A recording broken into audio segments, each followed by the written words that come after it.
Hello everyone. Welcome back to our channel Miles to Go. Today in this video we are going to see about words related to nature. இயற்கை மற்றும் அவை சார்ந்த வார்த்தைகள். Part 2.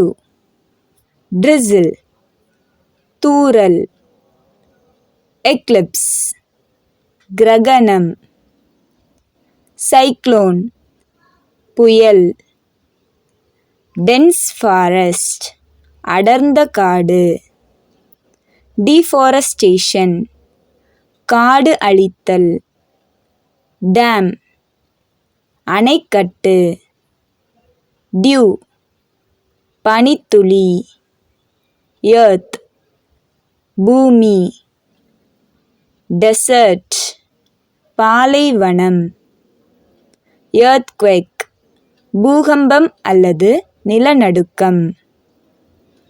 Thanks for watching. Please do like, share and subscribe our channel Miles to Go for more videos.